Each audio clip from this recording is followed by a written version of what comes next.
মৰমৰ ছাত্ৰ ছাত্ৰীসকল, আজি মই তোমালোকৰ লগত গ্ৰামাৰৰ এটা লেচনৰ ওপৰত অকণমান আলোচনা কৰিবলৈ ওলাইছোঁ। সেইটো হ'ল ভইচ চেঞ্জ। ভইচ কি আৰু কেই প্ৰকাৰ সেয়া আমি আগতেও পাই আহিছোঁ। ভইচটো তোমাৰ কেই প্ৰকাৰ বুলি কওঁ আমি? দুই প্ৰকাৰ, হয়নে? এটা হ'ল এক্টিভ, এটা হ'ল পেছিভ। এক্টিভ ভইচত কি হয়, আমি ছাবজেক্টৰ ওপৰত বেছি ইম্পৰ্টেঞ্চ দিওঁ, অৰ্থাৎ কোনে কামটো কৰে, আৰু পেছিভত কি কামটো কৰে অৰ্থাৎ অবজেক্টটোৰ ওপৰত আমি বেছি ইম্পৰ্টেঞ্চ দিওঁ। ডিফাৰেঞ্চটো হ'ল সেইটো এক্টিভ আৰু পেছিভৰ ওপৰত। আৰু তোমালোকে এটা বাক্যক যে আমি দুভাগত ভাগ কৰোঁ, যেনেকৈ ছাবজেক্ট আৰু প্ৰেডিকেট, সেইটোতো তোমালোকে পাইছাই, হয়নে? সেই প্ৰেডিকেট পাৰ্টটোতে সদায় তোমাৰ অবজেক্ট আৰু ভাৰ্বটো সোমাই থাকে। এতিয়া মই তোমালোকক কেনেকৈ কওঁ যে ৰাম ৰাইটছ পয়েম, এইটো কি হয় তোমাৰ? এই বাক্যটো আছে তোমাৰ এক্টিভ ভইচত, ঠিক আছে? ইয়াত কি হয়, এইখিনি ৰামটো হৈ গ'ল ছাবজেক্ট আৰু পয়েমটো হ'ল অবজেক্ট আৰু ভাৰ্বটো হ'ল তোমাৰ ৰাইটছটো, ঠিক আছে? পয়েমটো কোনে লিখিছে? ৰামে লিখিছে। সেইকাৰণে আমি ইয়াত ৰামৰ ওপৰত বেছি ইম্পৰ্টেঞ্চ দি পেলাই ৰামক আমি কাকত লিখি পেলাই কৈছোঁ যে ৰাম ৰাইটছ পয়েম, ৰামে পয়েম লিখে। সেইটো বস্তুত আমি বেছি গুৰুত্ব দিছোঁ, সেইকাৰণে এইটোক আমি এক্টিভ ভইচ বুলি কওঁ। বুজি পাইছা কথাটো? পেছিভ ভইচত কি হয়, আমি অবজেক্টৰ ওপৰত বেছি ইম্পৰ্টেঞ্চ দিওঁ, যে ৰামে কি কৰে? পয়েম লিখে। চ' আমি পয়েমটো আগত লিখোঁ, ঠিক আছে? এইটো আমি এক্টিভৰ পৰা যেতিয়া পেছিভলৈ নিওঁ। এক্টিভৰ পৰা পেছিভলৈ নিওঁতে কিন্তু কিছুমান নিয়ম অৱলম্বন কৰিব লাগিব। যেনেকৈ ফাৰ্ষ্ট নিয়ম হৈছে টেন্সটো কোনটো। এক্টিভ ভইচত থকা বাক্যটো কোনটো টেন্সত আছে সেইটো আমি লক্ষ্য কৰিব লাগিব। টেন্স তোমালোকে পাইছা, টেন্স তিনি প্ৰকাৰ: প্ৰেজেণ্ট, পাষ্ট আৰু ফিউচাৰ। সেইকেইটা টেন্সৰ আকৌ চাৰিটাকৈ ছাব টেন্স আছে, যেনেকৈ প্ৰেজেণ্ট কণ্টিনিউৱাছ, প্ৰেজেণ্ট পাৰফেক্ট, তাৰপিছত প্ৰেজেণ্ট পাৰফেক্ট কণ্টিনিউৱাছ, আৰু চবতকৈ আগতে থাকে তোমাৰ চিম্পল প্ৰেজেণ্ট বা প্ৰেজেণ্ট ইনডেফিনিট। এই বাক্যটো আমাৰ কোনটো টেন্সত আছে? চিম্পল প্ৰেজেণ্ট টেন্স, হয়নে? ইয়াত সেইটোৱে আমি গম পালোঁ যে ৰামটো হয় ছাবজেক্ট, ৰাইটটো হয় ভাৰ্ব আৰু পয়েমটো হ'ল অবজেক্ট।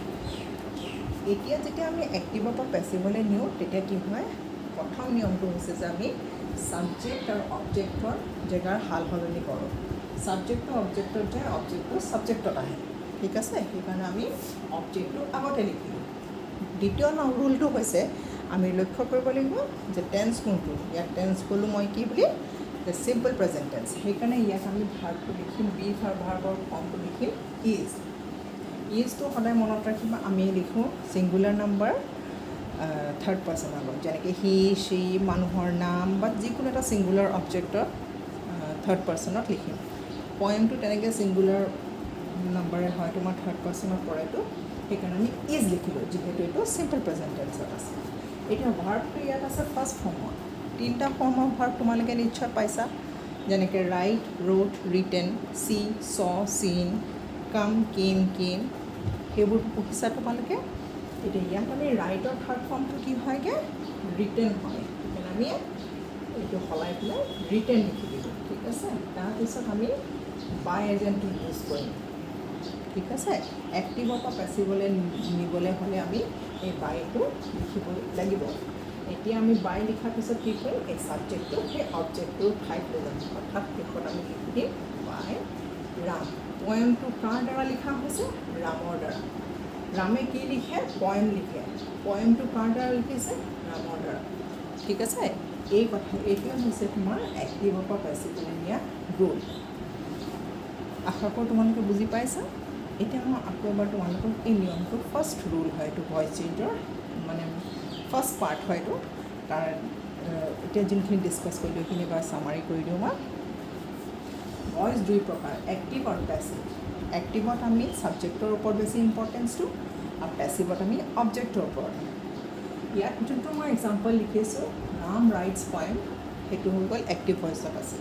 আৰু সেইটো কোনটো টেন্সত আছে তোমাৰ? ছিংগুলাৰ টেন্স, কি কয়, চিম্পল প্ৰেজেণ্ট টেন্স বা প্ৰেজেণ্ট ইনডেফিনিটত।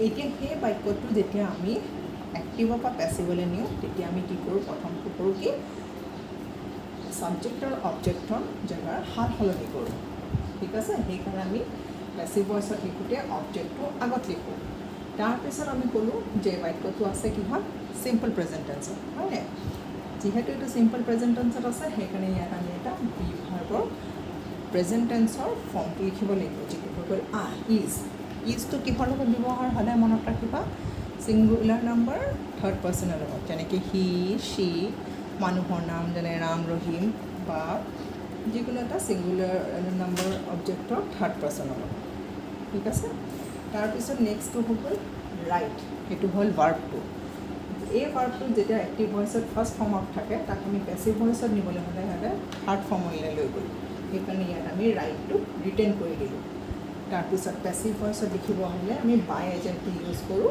আৰু তাৰপিছত আমি ছাবজেক্টটো অবজেক্টৰ ঠাইত লিখি দিলোঁ সেইটো হৈ গ'ল ৰাম সকলোৱে বুজি পালা বস্তুখিনি আশা কৰোঁ মই তোমালোকে বুজি পাইছা এইটো হৈ গ'ল ভইচ চেঞ্জৰ প্ৰথম পাৰ্টটো চিম্পল প্ৰেজেণ্ট টেন্সত থকা এটা বাক্য এক্টিভৰ পৰা পেছিভলৈ নিবলৈ হ'লে কি কৰিব লাগে তেনেকৈ present continuous present perfect continuous এই তিনিটাৰে বেলেগ বেলেগ কিছুমান নিয়ম আছে যিটো আমি আগলৈ আকৌ ডিছকাছ কৰিম ধন্যবাদ